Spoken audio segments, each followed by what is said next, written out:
Hi guys, welcome back to my channel, The Wealthy Mindset. It's yours truly, Money Making Mitch. And as usual, guys, this is not financial advice. Please do your own due diligence and research. It used to be a time when people bought into the oil industry early on. They got in early and they became millionaires as the years went by. Now it's the green energy revolution. People are getting in early into companies like NEO, especially solar power companies, etc., etc. Green energy will grow along the EV industry.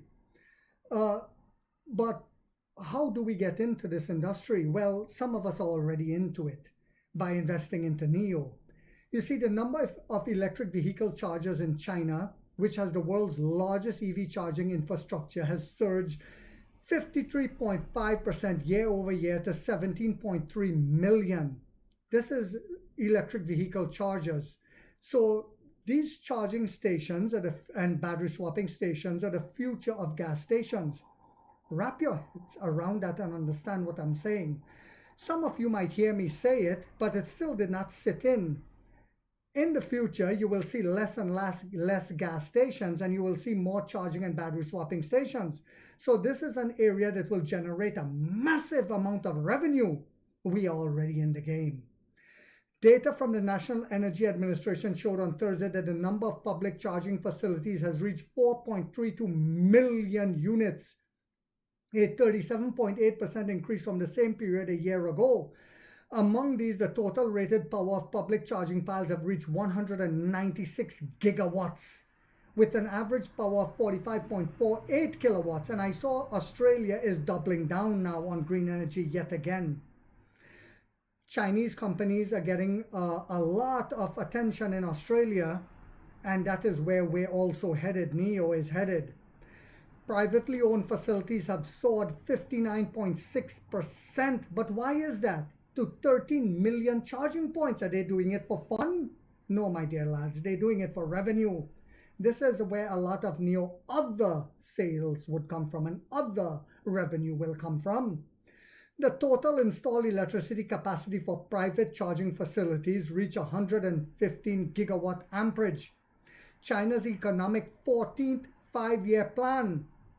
Remember, China always thinks in terms of what about the next 5 years, the next 5 years. As the West keeps saying, China is crumbling, or China is uninvestable, or China's economy, we're concerned about China's economy. How about you be concerned about your own ass?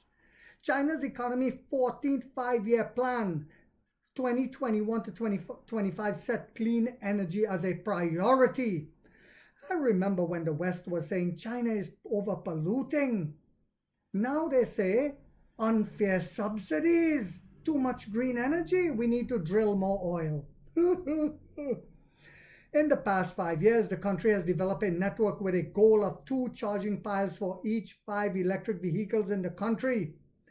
Data from China Association of Automobile Manufacturers reveal that the double-digit increase in EV charging infrastructure is in line with production figures in August. Last month, the production and sales of new energy vehicles in China reached 1.39 million vehicles each, representing year-over-year increase of 27.4% and 26.8% respectively. Furthermore, sales of new energy vehicles accounted for 48.8% of the total sales of new vehicles, while the growth rate of plug-in hybrids slowed down. And this is why NEO never wanted to get into hybrids, because it was just a bridge for EVs. This is why when the Albino and others were saying, well, XPeng has the better business model, we see that hybrids are slowing down. Wherever the infrastructure shows that there's no range anxiety like in China, like what's happening in Norway, you will see the hybrids become outdated, and they will then have to sell them to third world countries. It says electric vehicles jumped 40.5% while plug-in hybrids slowed down from the same period a year ago. This is why when people were saying we need to replace William Li, he should step down. These are the clowns that will die poor with no vision. Imagine they did nothing in their life, but they think William Li should have stepped down at that point. It says from January to August, the cumulative production of sales in NEVs in China reached 9.6 million vehicles each, 37.3% and 36.7% above August 2024 respectively. This is why I always said year over year. People look at the weekly registration numbers. Oh my God, this is bad, right? No, it's not bad, boy. Pull your pants up and be a man. You too can make millions. According to S&P Global report published in May, China's charging infrastructure is advancing rapidly in charging power and charging rates. While companies are unveiling advanced battery designs and liquid cool SiC systems to manage heat. So while others are jumping in, like Xpeng is trying to now build out charging stations, we're already ahead of the game and we will stay ahead of the game. Earlier this year, BYD launched its Super E platform. Last week, the world's leading battery maker CATL introduced 2 new batteries under the new Shenzhou Pro platform. And CATL is also developing a battery swap network in China and preparing to introduce its battery swapping technology in Europe, along with NIO. Following Shanghai-based EV maker NIO's move, NIO currently holds the largest network of battery swap stations in mainland China.